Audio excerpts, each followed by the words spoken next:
All right, welcome, ladies and gentlemen, to Motor City Uncut, episode 156, presented by the Major Sports Network Detroit. I'm your host, Dorf, joined each and every week by Major Sports Network founder Adam Hernandez, and Sean Bell, the part-timer, is once again being a part-timer and is not here. I can't, he did get essentially courtside seats to the Pistons game tonight for free from work, so. And the Pistons lost, too. Oh, did they? Yes. What was the final in that game? 6 in a row. 6 in a row. 91-81. Okay, 6 losses in a row, and we will discuss whether or not this is the team returning, water finding its level, or just a rough stretch. That in the third segment. That's called a professional plug, ladies and gentlemen. Stay tuned. In about 30-ish minutes, we'll get to that. All right. So, coming fresh off a rumbling, bumbling, stumbling 24-21 victory, the Detroit Lions now 7-6. That also came alongside a report earlier today that Lions coach Jim Caldwell and how we've been freaking out about how could you extend this boob. The extension was just for 1 year with a team option for the following year. So they do only technically owe him money for sure for next season, which will make his impending release so much more palatable. For ownership, that is. For ownership, yeah, that for is. ownership. Thankfully there's no staff salary cap. No. And and you're exactly right on that, Dorf. They have obviously when you make big commitments to head coaches, you pigeonhole yourself. Yeah, especially here in Detroit too. It just seems like ownership is less likely to wave goodbye to a underperforming coach. Exactly. If you sit there and you still have a huge monetary commitment to said individual, and in this case, like you were saying, it's a lot easier for ownership to swallow however much Jim Caldwell is making this year. I don't know, or how much he's going to be making next breaking news. Jack Morris and Ellen Trammell have made it to the Baseball Hall of Fame by the Modern Era Committee. Oh, well, there we go. We're going to scrap the next segment and we'll talk that instead. Pistons? No. Michigan State. We'll scrap that. No, let's leave that one. Okay. Because that's a good talking point. Let's Well, let's we'll jam it in. We'll just jam it in. I was gonna say, because we could skip on the Pistons. It's just December. Okay. Okay, but anyways. Anyway. Jim Caldwell, though, I mean, and I think that's fine. I think Bob Quinn made a look. I would have fired Jim Caldwell a while ago. I'm not a fan of Jim Caldwell, I love Jim Caldwell. I would have fired him. I would have fired him after last season for sure. But I could see why they gave him. If you're going to give him a deal, you don't want him to be a lame duck coach. Obviously, that has some. There is a lot of value in not having a lame duck coach. Yes. When it comes to running the room, exactly. There's a lot of value in not having a lame duck coach. Exactly. I mean, reasonably thinking there, Dorf, you're absolutely right. There is some value to that, and I think that's fine. I think that offering him a 1-year contract beyond this.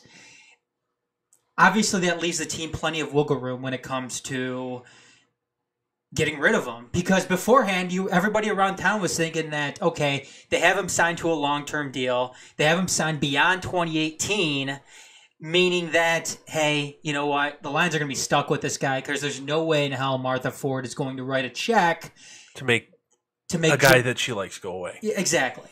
And in this case, though, according to that Ian Rappaport report. God, that's a mouthful. I know.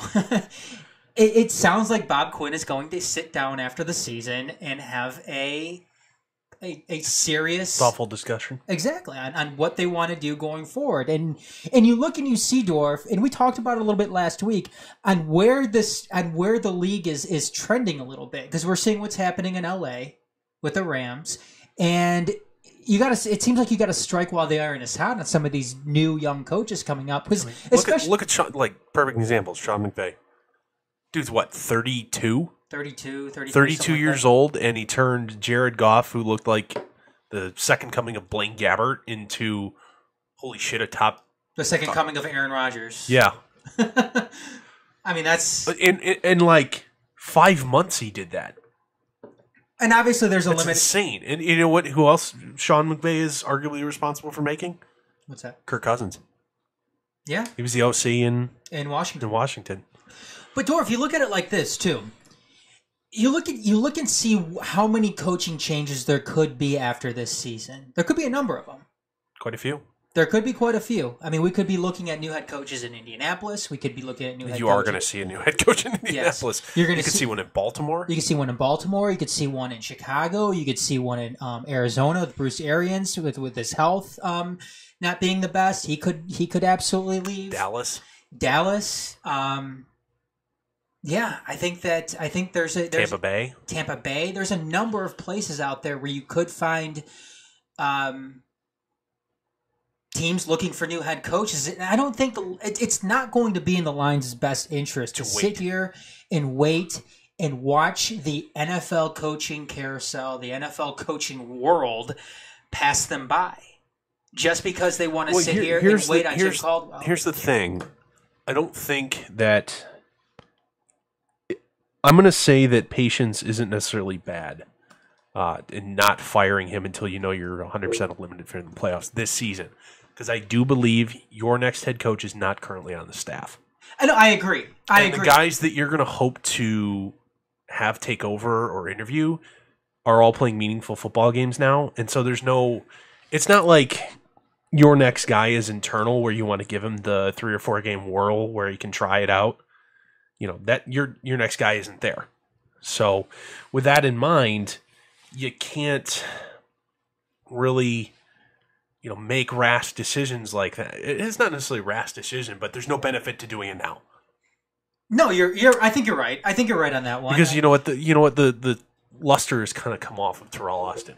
His defenses haven't been that good in the last 2 years. No. Not good again this year. They got torched 3 or 4 times. And I mean, look what's going on with. I mean, is anyone infatuated with Jim Bob Cooter? The University of Tennessee almost was. Oh yeah, but that was. He's a prominent alumni coach who said he's a step below a head coach in the NFL. Yeah, who's a coordinator in the league who might be interested in coming and being our head coach. And I believe if that phone call was made to his agent, it would have been like, I don't want any part of that crazy train. I don't blame him. But I mean, it's. I think when you're looking at Jim Caldwell, and I agree with you, Dorf. I think firing Jim Caldwell right now, it doesn't serve. Do not mistake this for us wanting him to stick around. No, it doesn't. Please do not. it doesn't serve any purpose right now. The only purpose that firing right now would do is ensure that Jim Caldwell is no longer going to be the head coach of the Detroit Lions. Make sure he can't coach his way back into it. Exactly. Which I would, if you're putting it like that, I could kind of see the point then, but just rip the Band-Aid off. Yeah, it was kind of like the old joke. I remember an old joke with the Lions, and I remember hearing this at the Silver Dome a lot. When they would get into field goal territory, it's like, okay, just kick the field goal now so we can get the 3 points. But I think that does Jim Caldwell deserve the last 3 games now of the season?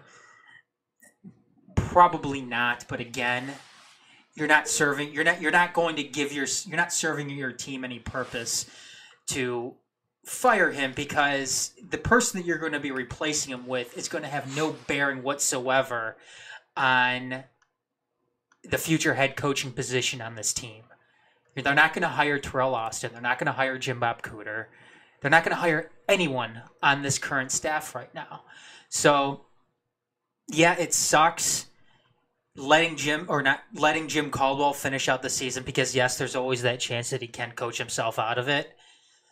But with that report coming out today and hearing that, and then those I don't know if they're indirect comments or what coming from Bob Quinn, it certainly sounds like Jim Caldwell is on his way out. Dead man walking. Yeah, on his way out in Detroit.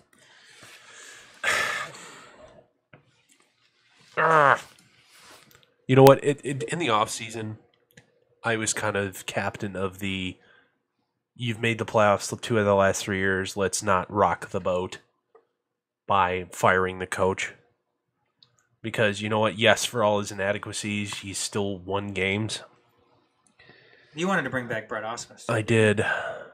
I didn't want to necessarily bring back Brett Ausmus. I said your next three, whoever's skippering the next 3 years doesn't matter because you're going to suck anyway. Who'd you rather have, Brett Ausmus or Ron Gardner? Brett Ausmus, because there's at least some potential to adapt to the modern game. Neuroplasticity. Watch, Ron Gardenhire spent some time in a very forward-thinking organization, also known as the Arizona Diamondbacks, and maybe he's a born-again sabermetrics guy. Maybe he's a new believer. Maybe he's learned and is incredibly intelligent and has picked all of that up and has adapted into the way he approaches baseball. Maybe that's the case. I doubt it. I doubt it too. Guy's in his 60s. Yeah, like I said, neuroplasticity. Look it up. Yeah, you're not doing a whole lot of changing when you're in your 60s. There is a lot of validity to you can't teach an old dog new tricks. Absolutely. Remember Kenny Rogers? Remember when he kept on diving off the mound and they kept on asking stop. Yeah, they kept on asking Jim Leland, like, why don't you make him stop doing that? He's like, he's a 15-year veteran. Yeah, I can't tell him to do anything. He's not gonna change doing that. That's something he's been doing his entire career. Yeah, they don't call him the gambler for nothing. Even going back with Brandon Inge, like, oh, we need a new hitting coach because we need somebody to turn around Brandon Inge. Brandon Inge is like a 10-year vet at that he's point. Another 10-year vet. If he sucks at hitting now, he's not getting any better. Yeah. May bring in a new hitting coach that may raise his batting average, 5 or 6 points. Ooh, you know what else will raise it? An official scorer being kind to a guy will also raise his average 5 or 6 points on any given year. How do we get into tires? You asked me if, Caldwell compared to Gardenhire. Yeah. Sorry about that. So anyway, today, I think we both were very clear. We don't want the man back next season, but there's no utility in, performing the execution to, right now. No, and look, don't get me wrong. I wouldn't mind if Bob Quinn I wouldn't be upset if it happened, but at the same time, I'm willing to acknowledge that there's no utility in pulling the trigger today, or this week, or next week. So, on that note, who do they get then? Did they get your man? Are you talking right now? You got to figure that a New England guy is going to be the front runner. I would think so. You have that New England connection. They'll take your phone call at least. And if you're Bob Quinn, we've seen a connection with New England too. Since Bob Quinn has been here, we've seen that connection of doing business with New England. Yeah, made a couple trades. Cal Van Noy got himself a Super Bowl. Bastard. If he's healthy, he's actually starting on the defense. So who do they get? Do they get the OC or the DC? I like the DC first. He has all the potential and actually even the mannerisms to be Darth Hoodie Part 2. Darth Hoodie, 25 years younger. Do you require him to wear a Lions hoodie here? I don't think you need to require. I would totally, be all on board for him wearing the Roger Goodell clown T-shirt like he did coming off the plane after the championship. The Barstool Sports Roger Goodell, like looking all interesting. I'm trying to off in the distance of the big clown nose and the party hat on. I'm sure Martha Ford's not going to appreciate paying that fine every single week. It's not coming out of her pocket. It's money that he has to send the league. Yeah, that's true. Out of your after-tax earnings. I better preface who we're talking about, too. Matt Patricia. Yes. Defensive coordinator for Patriots. The guy with the beard and the backwards hat. That's who we're talking about. You've seen him before. You know what? Matt Stafford 5 years ago, 5 years younger, I would say let's put Josh McDaniels in. I would prefer a offensive guy, but at the same time, at this point in Matt Stafford's career, he is a old dog who will be unlikely to learn new tricks. And so there's no real need to bring in this great offensive mind to maximize your quarterback. And then, you have Matt Stafford is at his peak. He's as good as he's ever going to be. You know what? You know what? You know what, too, Dorf? There's no saying that if they bring in a defensive guy as their head coach, there's no saying that they're not going to hire a good offensive coordinator.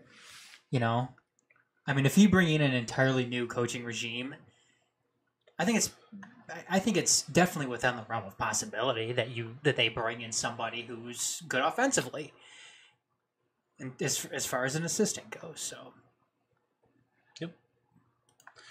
All right. So, a couple things about today's game. Matt Prater, about 20 seconds to go, knocks in a 46-yarder. The Buccaneers didn't have any timeouts left. Ziggy Ansah comes up with a game-winning sack. Mm-hmm. Nice to see him actually rush the passer. Amir Abdullah was inactive today, reportedly also for coach's decision due to his play on the field.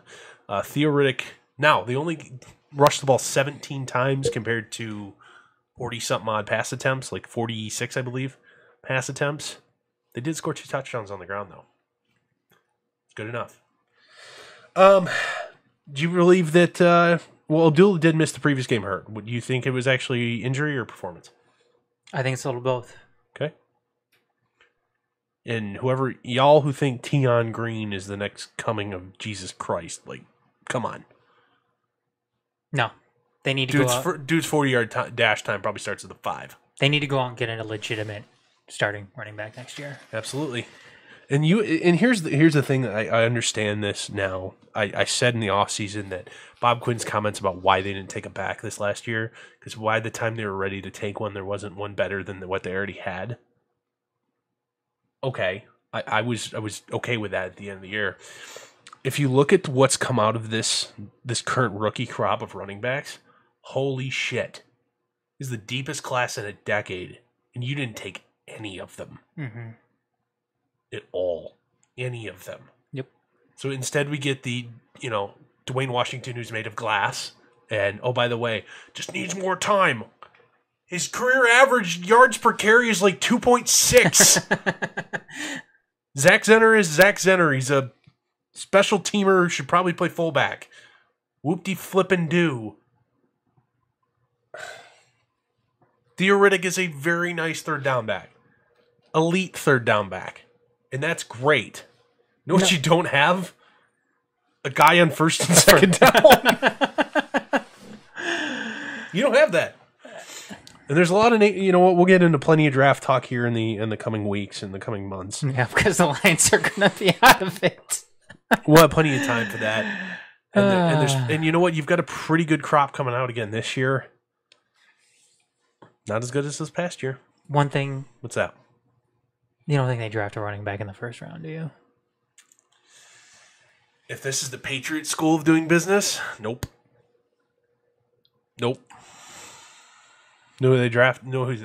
Honestly, position group I would be number one cheering for them to draft this first round this year. I would say. What's your guess for me? For you? Yeah. I'm not going to say an edge rusher. Well, you'd be wrong.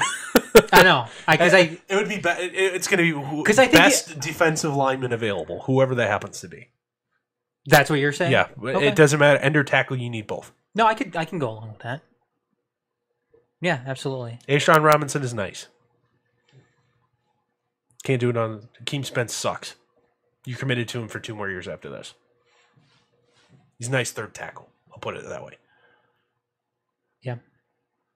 Ziggy Ansah can't stay healthy, and oh, by the way, is a free man at the end of the year. Oh, yeah, he is. Anthony Zettel is a nice third end. Nice situational guy. Sub-package dude. Very nice. Good at that. Very good value out of a second-year man that you picked in the 6th round. Yeah, they need... Very good, but you don't have starting caliber defensive linemen on the... It's not like they're hurt or are on injured reserve and aren't playing. You don't have them. Yeah. And you know what? You saw Dwight Freeney play a couple snaps today. Yeah, very good upfield burst, and guess what? He got knocked on his fucking ass. He's old, too. Yeah, doesn't have it left. I mean, he's a... I think I noticed him. Oh, great upfield burst. Boom, got cleaned up and is just decleated, taken out of the play. First time somebody makes contact with him. One little hand punch from what's his name? Dominic Smith, the Bucks left tackle, just on his ass.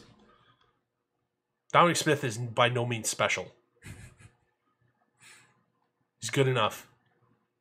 Good enough to take down Dwight Freeney. Yeah. Anyway, anything else on the lines? No. Let's do Hall of Fame stuff then. Okay. So, don't have all the details yet, but Jack Morris and Alan Trammell have been elected by the Modern Era Committee, 16-man Modern Era Committee, to the Baseball Hall of Fame. They're, I believe, based on what I've read, they're the only two out of the list this year that were voted in together. Also on this list that the Modern Era Committee considered was Steve Garvey, Tommy John, Don Mattingly, Dale Murphy, Dave Parker, Ted Simmons, and Luis Tiant, but did not get the 75% of the 16-member committee votes necessary to make that happen. Morris and Trammell were both out of regular eligibility, correct? Yes, I believe so. I know Trammell was for sure. I think they both were. Yeah, they both were. I'm pretty sure. Tram was off for a while. Morris was able to stick around for plenty of years. You know, just floundering with just enough votes just enough votes to stay on the ballot, not enough to get any momentum, if I remember correctly. Wasn't expecting this today. So I'm sorry I'm not prepared. No, it just happened. I mean, and look, I mean, if they were inducted, you know, through the regular course of action, then I'd be fine with that. I don't know. The whole baseball, I guess I don't so much have a problem. I mean, if you know my thoughts about both of them. And I think your thoughts are valid. I think you're absolutely right when you made mention that Alan Trammell played entirely too long. And that Alan Trammell, you know, if you look at any of the Hall of Fame benchmark achievements or statistics, he doesn't make any of them. If you look at like the wins above replacement argument, he doesn't belong. Career wins above replacement or peak 7-year wins above replacement, however you want to do it, doesn't belong. Don't get me wrong, guys. Alan Trammell is a very, very good baseball player. Yeah, he was. He belongs in the Hall of Very Good. Yeah, I did not get to witness him playing with my own eyes. I'm too young. I will fully admit that. Yeah, well, his playing career and my life overlapped by a couple years, but guess what?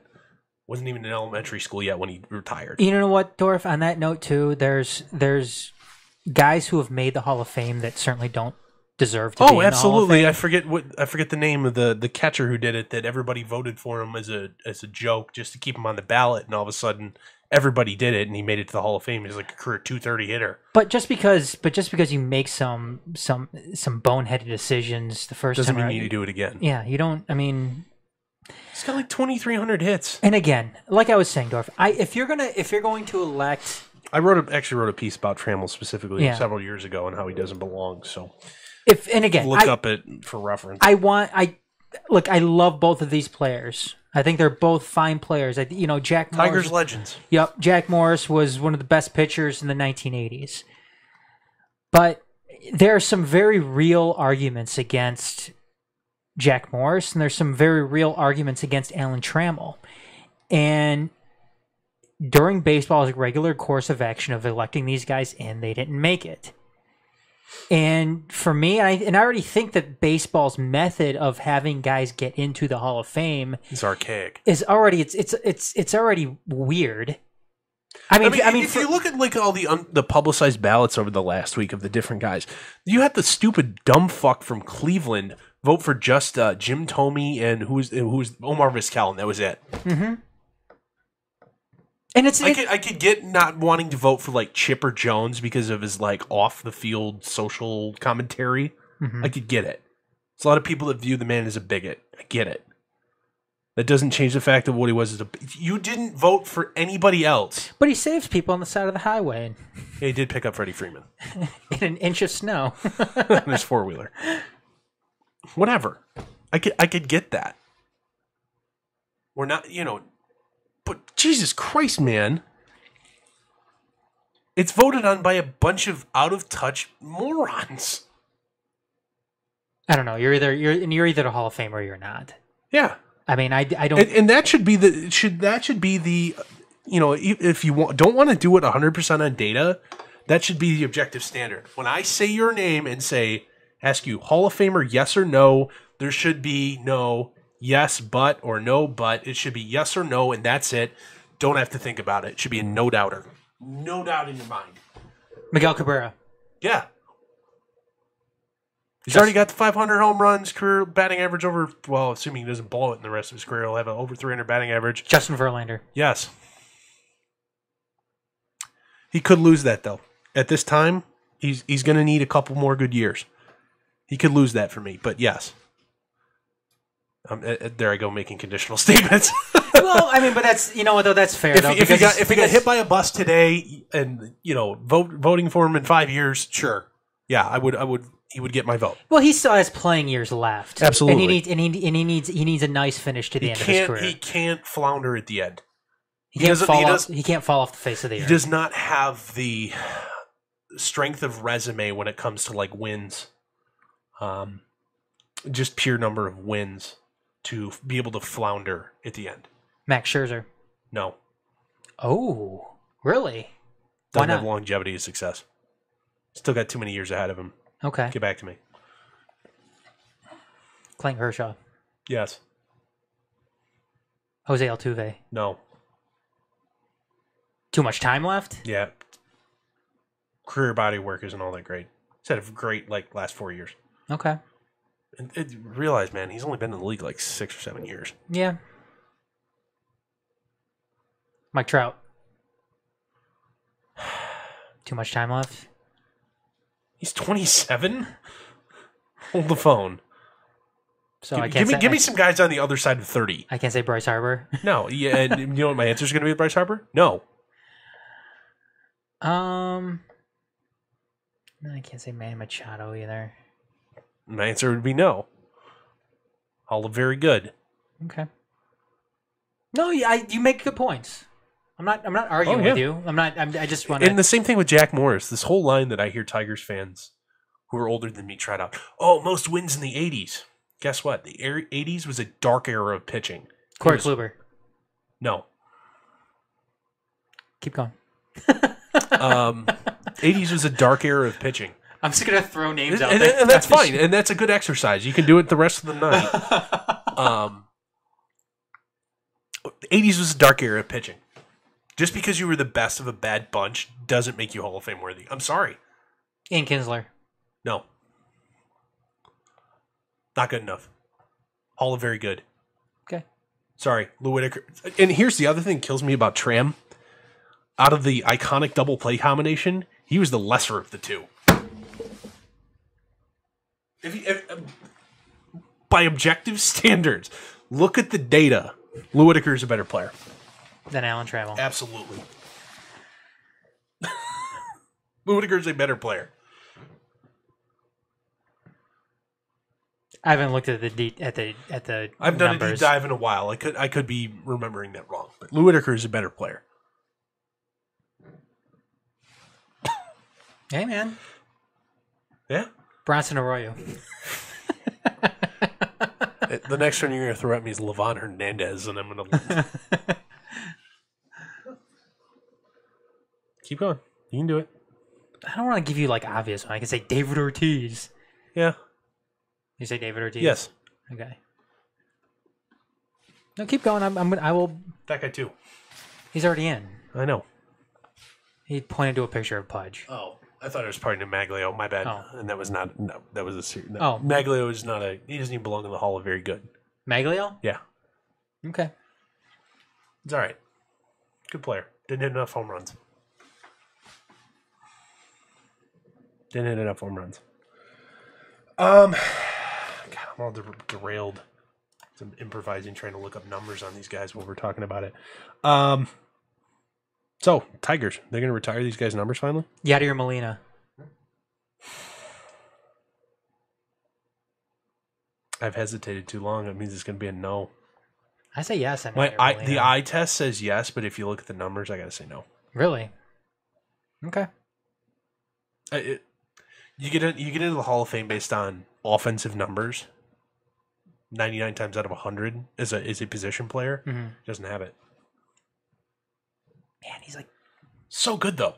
Oh, He's like don't get me wrong, he's so fucking good. But you know what though? And he has been for a But long you know what? time. You know what though? He's going to get in. He should. He will get in. I know. Not first ballot, but he will get in.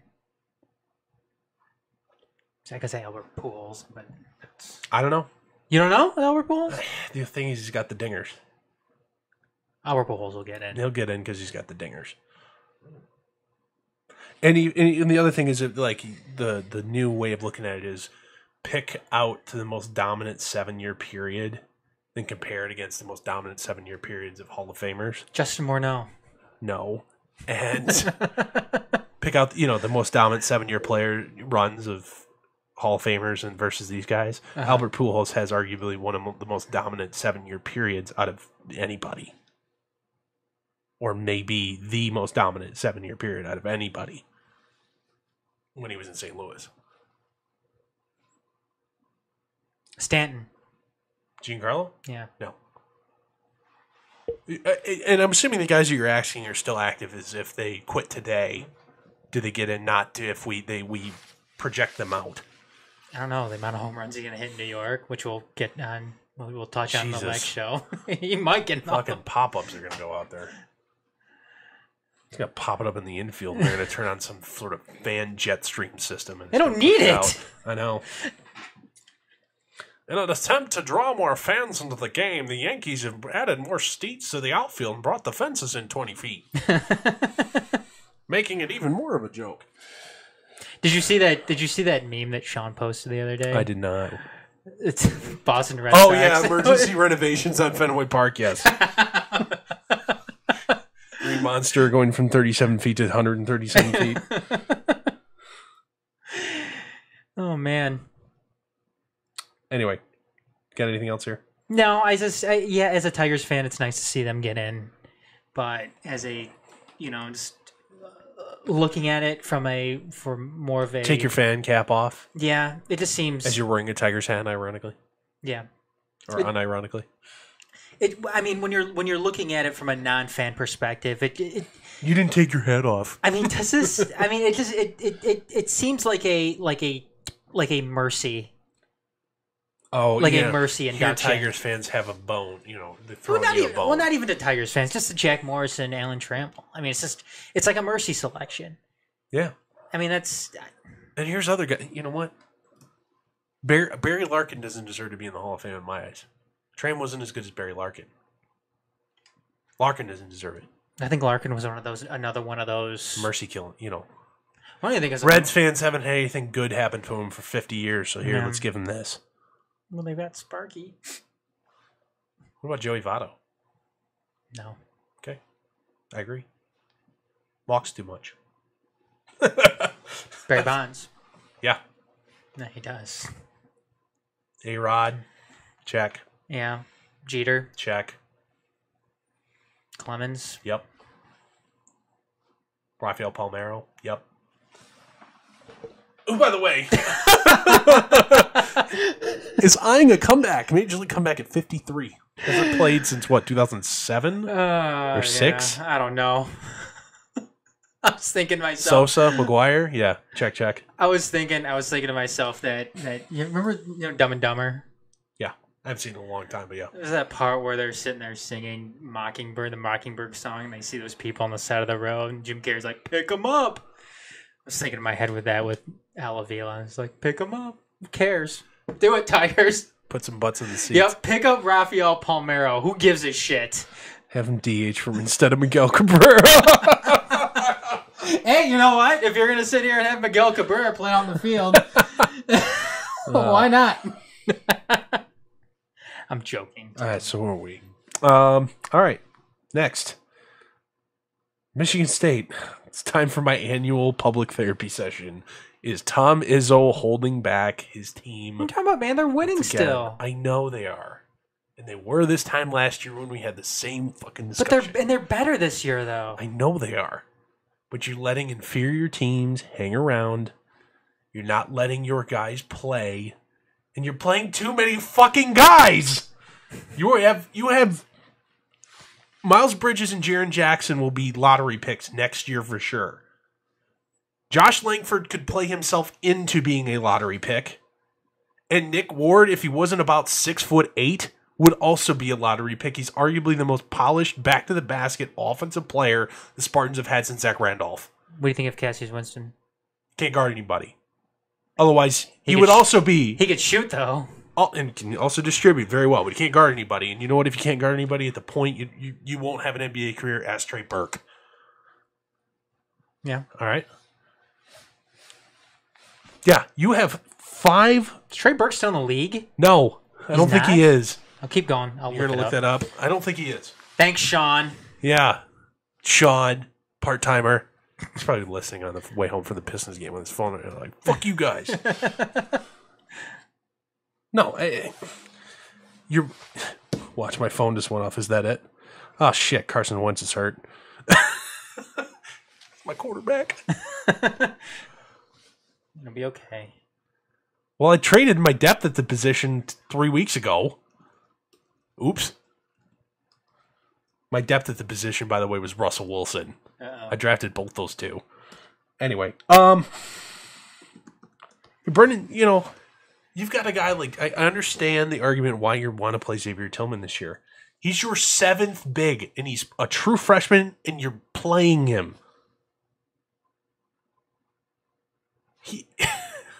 You're playing him. You're wasting a year of eligibility for 6 minutes a game. Most of the time in mop-up roles. He plays for the Westchester Knicks. So he's in the G League. Yup. Okay. For the Knicks. He's on the Knicks, the arguably a bottom 5 teams G League team. Which he might not even be affiliated with the Knicks. He might just be playing for their farm team. No, that's the way it works. He's affiliated with the Knicks. Does he actually have a 2-way deal with them? It looks like it. Oh, jeez. Yep. Lottery pick to that. Because can't guard anybody. God, he was on the Wizards, too? Yeah. I forgot about that. Uh-huh. Couldn't guard anybody. Bad Utah Jazz team jettisoned him pretty quick. Anyway. Oh, wait. Is he not affiliated? Or is he not actually on the team? I don't know if he's affiliated. I'm looking at Wikipedia right now. It says on October 11th, Burke signed with the New York Knicks. 3 days later, he was waived by the Knicks. Burke was announced to be on the Westchester Knicks roster on October 23rd. So, does that mean he's not on the Knicks?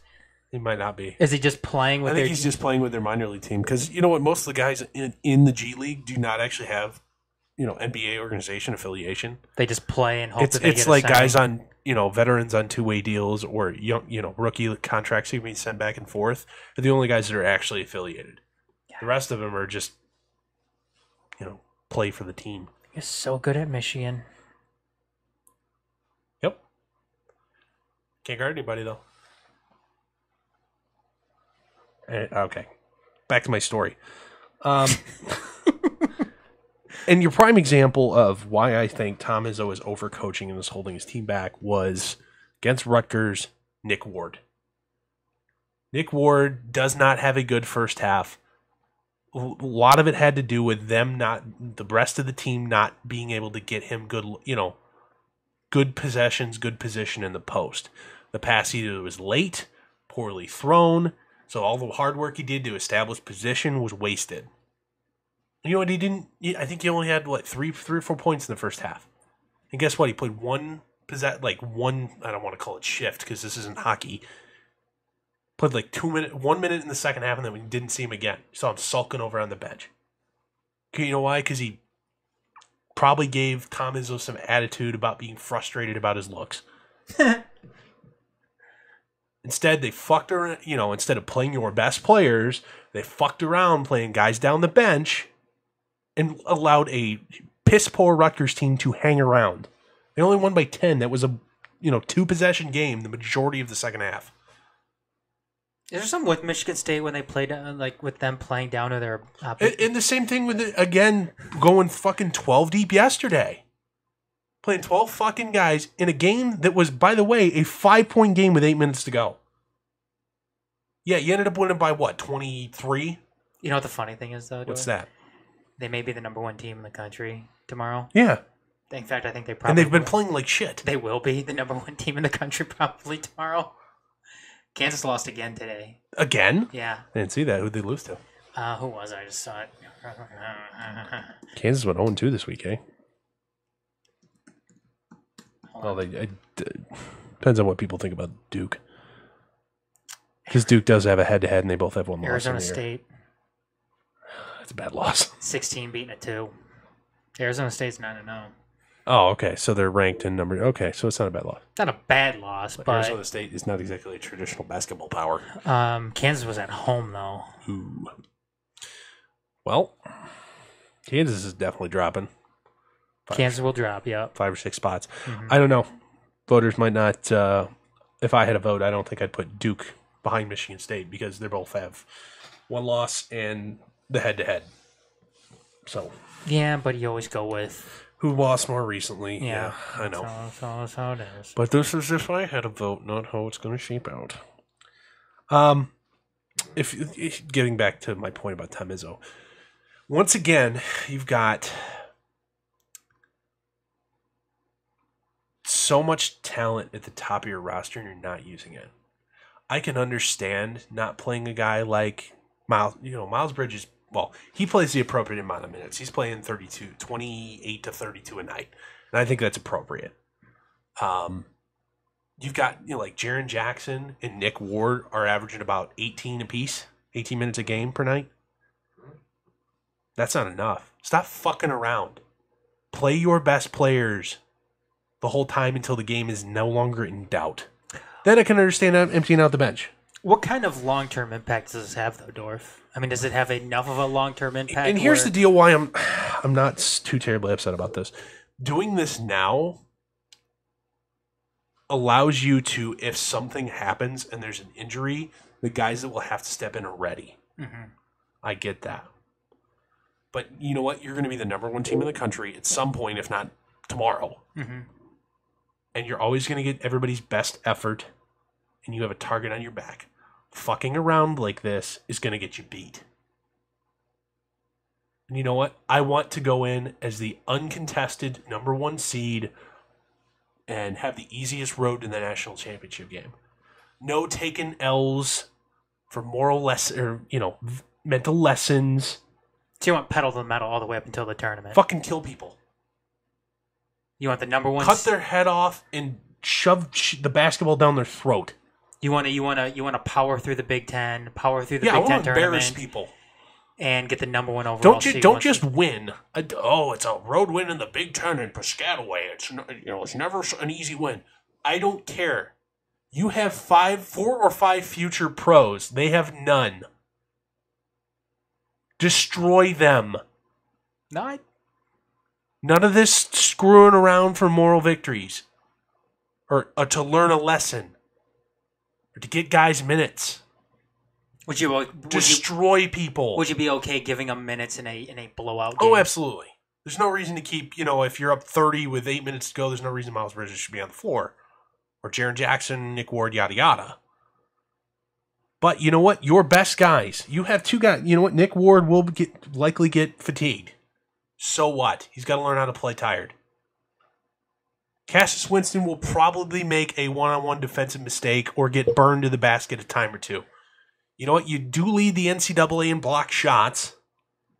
And you have 2 guys that have shown to be more than adequate rim protectors without fouling in Jackson and Ward. If he gets beat, guess what? He's going in. Guys are going to beat him are going into brick walls. And that is okay. Because you need to keep him on the floor because you know what? It's playing 4-on-5 on the offensive end with the Rawls and Aaron in there. I'm sorry. You don't wish bad things to happen upon the guy. Just isn't any good. There's no reason Cassius Winston, as a small guy who's in shape, should not be playing 35 minutes a night. There's no reason. That he's not. And if he's playing more, maybe he could figure out how to Guard somebody. Yeah. You know what? I don't think it's meant in between the years. I think it's a lack of physical ability to guard people. Winston's case. He's not the greatest athlete. Mm-hmm. Man, can he shoot? Shoots very well. And you know what? Did lead the Big Ten in assists last year as a true freshman. I'm just saying. Did he not miss a 3-point attempt the other night? No, he did. Did he miss one? Last night? Was it last night that he... They did play They played... yeah, they played Southern Utah last night, yeah. I think he only missed one 3-point attempt. He was 3 for 3 in the first half, I know that. I think he ended up being like 5 for 6 on the night. Might have been. Huh. And they're all good shots, too. He didn't force them. You see Michigan come back? Beat UCLA? I saw the box score, and that's about it. Down 15 in the second half. In the second half. Came back and won. Came back, won. Can't blame it on LeVar Ball this time. And they had they hit, I think, 3 straight 3-pointers in overtime. And ball game. Yep. That's basically it. Cool. You got anything else you want to... Do you want to talk me off the ledge here at all? Well, what's your end game with this? Are you saying you want Tim Izzo gone? No, I'm saying I want him to change and stop letting start embarrassing people. Stop letting bad teams hang around. For me, it seems like that's what Michigan State does. Whether it's football or whether it's basketball, they like to let... They play down to their opponents. They play down to their opponents. It just seems like, what Michigan State does. Oh no, Carson Wentz ruled out for rest of game with knee injury. Hopefully I'm not going to lose my fantasy football freaking playoff game because of that.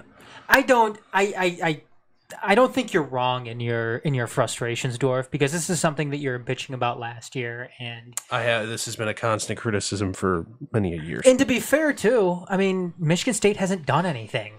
They haven't done anything in quite some time now. So maybe what Tom Izzo needs to do is to change things up a little bit, because this is something that he's been doing forever.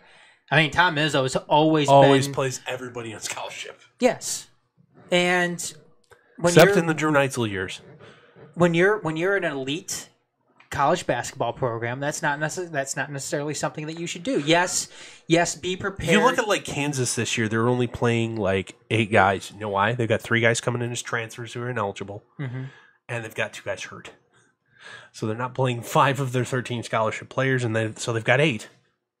And so they're forced to only play 8 or 9 guys. And they just lost 2 straight. Yeah. Because they're probably gassed. Yeah. I mean, look at all the good Duke teams. They play about 8 or 9. They play 8 guys, maybe 9. And I'm sure there's a perfect balance to this. Yeah. And maybe Ohio State when they were elite, they played 6 guys. Yeah, and maybe Tom Izzo is overthinking this. He very well may be. I think Michigan State ultimately is going to be fine once everything is all said and done this year. They're going to be, they very well could be a number 1 seed in a bracket. Once that comes around, they could very well go and win the Big Ten. I think they should win the Big Ten this year, absolutely. But look, if you're going out and you're blowing out teams, then I think you're going to give yourself plenty of time to play guys at the end of games. I don't think you're wrong in your frustrations here, Dorf. I just want to know what this is eventually leading to, because this is something that you've been bitching Squandering about. Squandering a chance. You know, Michigan State, any given year, has a chance for a national title. Most years. I would call it 8 out of 10. They have a shot, a relatively decent shot. This year, it's almost a foregone conclusion that you'll make it there. Don't fucking blow it. This is not the year to get everybody their time. This is not the year to worry about, oh God, I got to have guys ready for next year because I might have a mass exodus of talent. This is not the year to fuck around with that or worry about it. Fuck that noise. Nothing's guaranteed. Go for it. Nothing's guaranteed. Nothing's guaranteed for you. I mean, look what happened. You know what? The last time you had this much talent on your roster, you fucked around and you lost in the first round to Middle Tennessee State. Oops. Man, that was a disappointing fucking year. No, that ended. Yeah. Where were they? Number 2? Yeah, they should have been arguably. They were in the conversation for number 1 overall seed. Yeah. And didn't get it because, reasons. Yeah, they finished like the final AP poll. They were number 2 in the country, and they got a 2 seed in the tournament.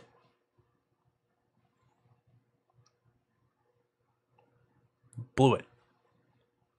By the way, you have 2 guys off that team now starting in the league.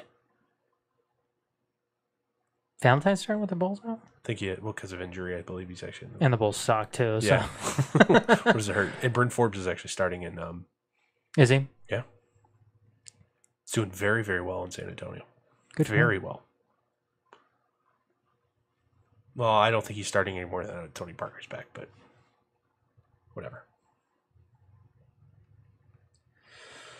I think you're justified in this, Dorf. I don't think that They're gonna blow it. I don't want them to blow it.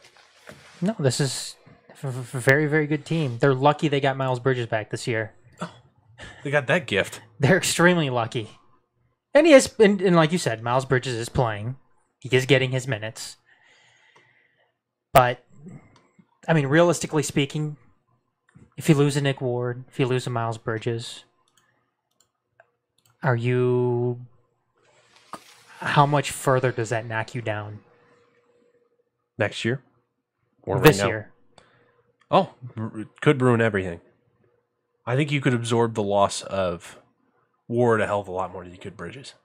Because Bridges is the one guy in crunch time on this team that you can really say, here's the ball, kid, go score. So what's the point then? Josh Langford could be that guy, but he's too predictable. Can't go to his left. So what's the point then? I mean, I hate comparing two sports, but it's like the Matthew Stafford thing. If you lose Matthew Stafford, what's the point? 2 entirely different sports. I know. But I asked you a question, and if you have a quarterback, if you don't have a quarterback, you have nothing in football. But in sports, you can absorb the loss of one player in basketball. I know, just like you can in hockey. Arguably, outside of goaltender, you can absorb the loss of one guy. But I asked you how much it would hurt with Nick Ward not being in the rotation, and you said Not much. Oh, Nick Ward, not much. Not much. Because I thought you said it would. No, Miles Bridges, it would be deadly. Okay, but Miles Bridges is getting his minutes. Is Miles Bridges the only one? No. Who else then on that Oh, team? yeah, sorry, yes. Okay.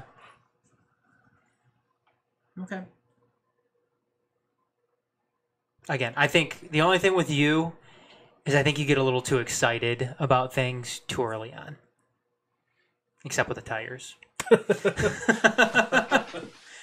With the Tigers, always like, oh, let's wait and see. Hold on. Okay, baseball season is 162 regular season games plus a 6-week spring training. Hold and on, a month-long you guys. playoff. Let's take a step back here. That's what you're always like with the Tigers. College basketball is a 34-game regular season, and it's a one and done in the tournament. And how many times And did your I ask, roster turns over every year. and how many times did I ask you if you've turned to the dark side yet with Dave Dombrowski? No, not there yet.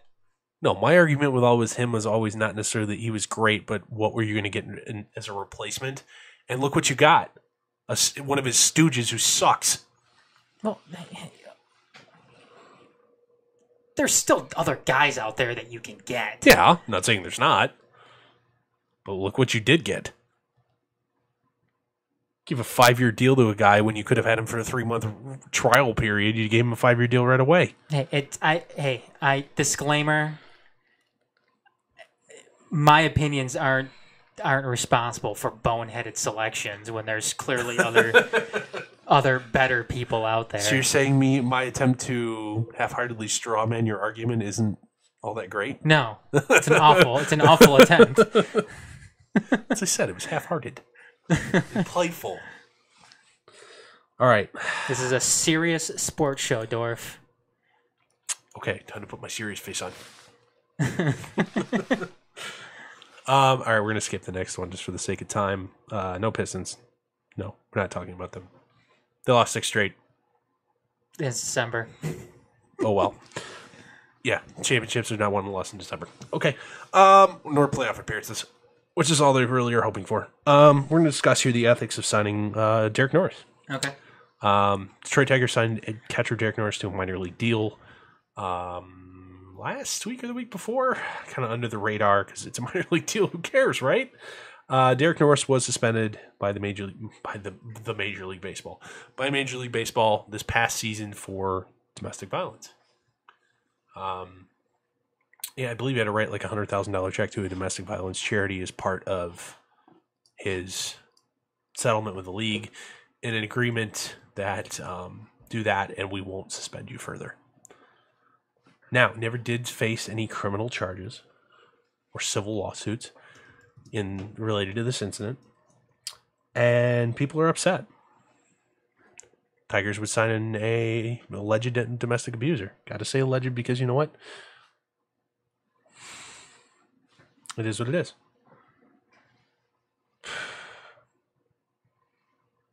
Why are we, as a fan base, upset about this one collectively? What do you get in trouble for? Allegedly, I believe, beating up his fiance. Why are we getting upset about this? Is that what you're asking? Because I'm trying to I'm not saying it's right. I'm just trying to set this up to point out some hypocrisy. That's all. We're all okay when K-Rod came to town. I think that's... There was actually a civil lawsuit, I believe, that he settled related to that. Not my opinion. Sure. But I guess there is... Willing to put up with it for a closer and not a... I want to say there's some purpose to a K-Rod signing. Sure.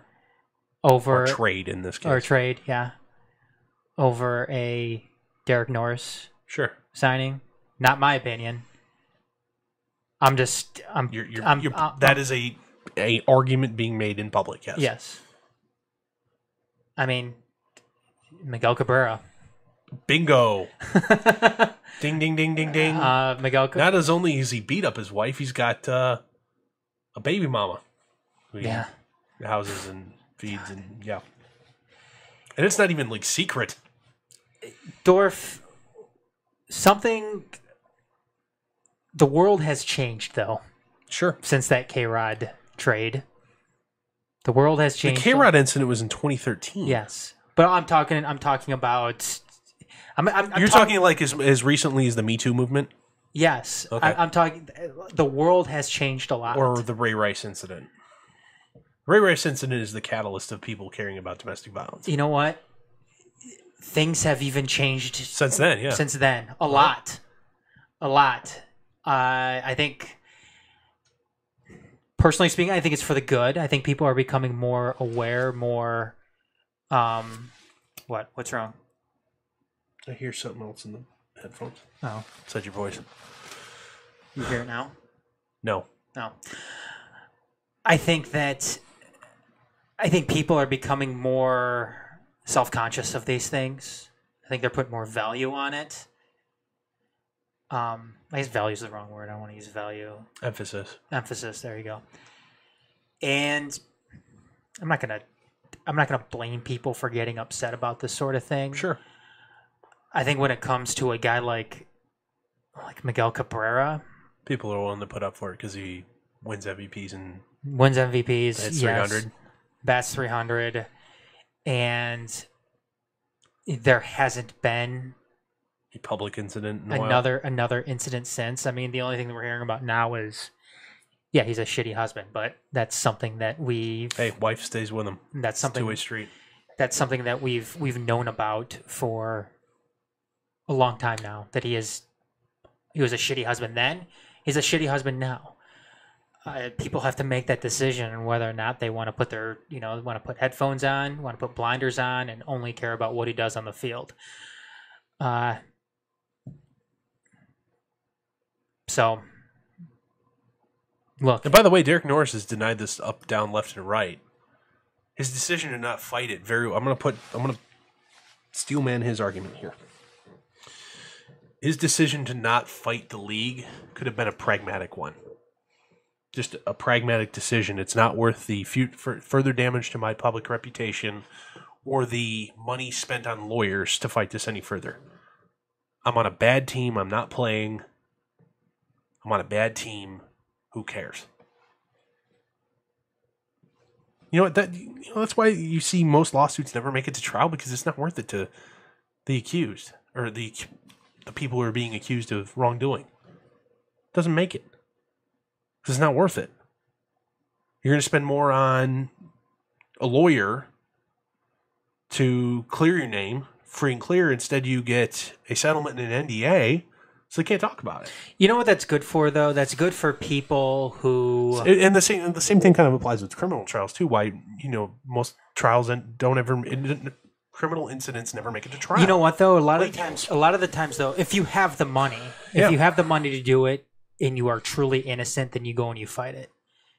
Because if you have the money to fight it, then it's worth it in that sense to also win the court of public opinion after that. Sure. Because the court of public opinion, if you settle, is that you're guilty? Then regardless of guilt or innocence. Then that's not a good look on yourself.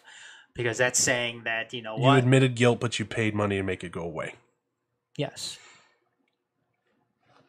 In some circumstances, yes. Sure. But look, I mean, Derek Norris. And here's the other thing. Go ahead. There's a pretty good shot he doesn't make the team. Mm-hmm. I mean, Evan Reed was still in the organization for a while after raping or not raping a lady at a casino. That trial and investigation had so many twists and turns. I don't even know where it went anymore. But K-Rod, Miguel Cabrera, Alfredo Simon, and those guys all played for you and actually did something for you. Simon, to the negative, but God, what an awful trade! What an awful trade! Even if he wasn't a dirtbag. That was an awful trade. Yeah, you traded him for Eugenio Suarez. Who fucking cares about the Jonathan Crawford guy? He hasn't even made it AA yet. Just can't stay healthy or throw strikes. Yeah. A 25 to 30 home run third baseman you traded for Alfredo fucking Simon. If Suarez was still on this team, yeah, they wouldn't have re-signed Victor Martinez. Probably not. They wouldn't have anywhere to put him. Nope. If Suarez was still on this team, he'd be playing third base, Castellanos would be playing first, and Cabrera would be your DH. DH. Or combination of Cabrera and Castellanos. Yeah, first and DH. Yeah. That should be happening this year, too. Yeah. I'm beating a dead horse right now, Dorf. I know. We've said it many, many times before. I don't want to say, Derek Norris is not a hill I'm going to die on, but selective outrage is just a little too much for me. I don't want to say it's selective outrage. I want to say that it's. And I'm not going to portray this as being, a large outrage either. It's not like you're seeing the Mike Valeni show, who would be more than willing to talk about this if it was going to keep ears on the radio. He's unafraid to approach topics like this. They haven't talked about it at all. I want to, collectively, nobody cares. You know what I want to see, Dorf? I want to see opinions both ways, though. Mm-hmm. If you're going to have an opinion on Derek Norris, then I want to hear what your opinion is. Then when it comes to a guy like Miguel Cabrera, that's what I want to hear. And you know what isn't good enough for me. It's not intellectually or honest, consistent to say Derek Norris isn't okay, but Miguel Cabrera is. No, you know what I don't want to hear, Dorf, because if you're raising an issue with Derek Norris, well, Miguel Cabrera is Miguel Cabrera. I can't hear that. That's not good enough. You need to give me some solid reason. You know what the most intellectually consistent argument is? Both of them served their penalty. You know what? No criminal charges were filed. And so, you know what? There wasn't enough proof to prove it happened or prove that they were behind it. And you know what? That's life. So what? Everybody's got to keep living. That doesn't prevent a guy like Derek Norris from trying to earn a living playing baseball. There wasn't enough to, for the legal system to alter that. Athletes have, and you know what? And if that's the case, there's plenty of people who have done stuff and not been charged for it and keep going on with their daily lives. You know what the thing is too is you look, because obviously this is playing a big role in entertainment, sports, and politics. That in similar instances, yeah. But you're looking at these different. I guess And I asked somebody why. If I'm looking at this from different angles, I'm asking why. Okay, if they did their time, if they paid their penalties, what is the big deal about having these guys in here? And if you go in, like in Derek Norris's case, there wasn't time to be paid. Well, if you go and you say, well, what is this telling? What is this telling our children? Exactly. Why are you having an athlete be a role model for your kid anyway? I think this is an entirely different. I don't think something like that though holds water when you're talking politicians. Because politicians are supposed to be leaders. Mm-hmm. Politicians should be, elected officials, elected leaders should be held to a higher standard than professional athletes should. Fair. And I do, and obviously there's a line that needs to be drawn everywhere. You know what? Derek Norris, Miguel Cabrera, charges weren't filed. They, in Miguel Cabrera's sense, we've had time pass where, we haven't had any known incidents happen. Time heals most wounds, yep. Are you gonna punish the guy forever for making a mistake in that sense? A mistake which he didn't kill anybody.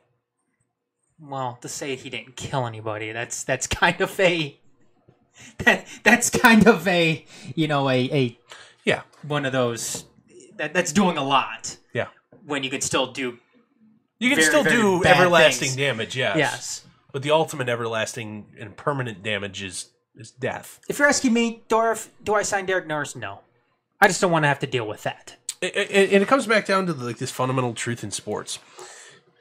Teams and organizations and fan bases will put up with shit and tarnish on your reputation and record if you're good. Mm-hmm.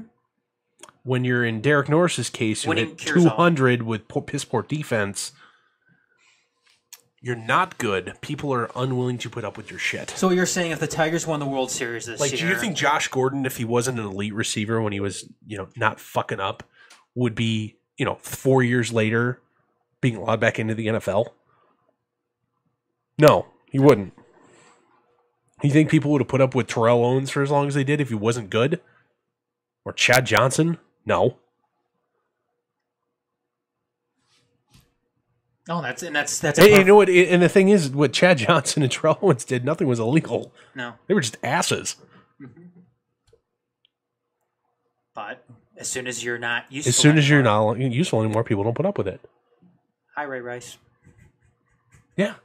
If Ray Rice was still going to be good, they would have put up with it. But Ray Rice was on the downturn of his career. He was a toxic asset for a guy who was going to be Greg Hardy. People put up with that. People put up with it, but the reason he's not around anymore, he became a toxic asset. He wasn't that good anymore. Mm-hmm. Right, wrong, or otherwise. It's the reality of the world. All right, we got to wrap this up. We are running long, very long. Cut room floor. Industry insiders, according to what I saw this week, expect Ian Kinsler to be dealt this week.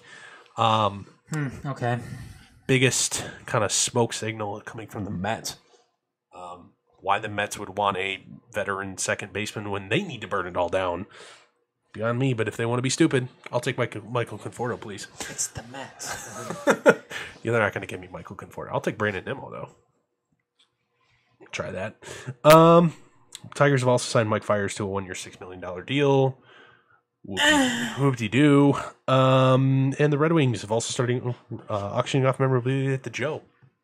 From the Joe. Are we going to should we get some ice? Yes, let's get some bottled ice. Or like the little vial of ice water. Or love to get it and test it and see what's in it. That's not ice. That's water from the bathroom tap at the jail. Probably. That's what that is. And some used mop water. Oh God. No, thank you. Yeah, I'll be good. Got anything else? No. Okay. That's going to wrap up episode 156 of the Motor City Uncut, presented by the Major Sports Network Detroit. Join us each and every week. Actually, we're going to Mondays in the new year. Yep. I think that's I don't know if I'm unavailable next week for a show. I don't know if you and Sean are going to do one without me. So this might be it for 2017. For you? Yeah, for everybody. Because our original schedule was only going to be next week, and then we were going to be done for the year. Because Christmas is on a Monday. Yeah, because next week is going to be the 17th. 17th, yeah. So yeah. This might be it. This is it for me for 2017. Whether or not Adam and Sean have a show for you next week is TBD. Yeah, we probably will. Probably will just finish wrap up the year. Yeah. All right. But yeah. So for the crew here at Motor City Uncut, it's been a fun 2017, and I will see you all in 2018. Have a great night. See you, everybody.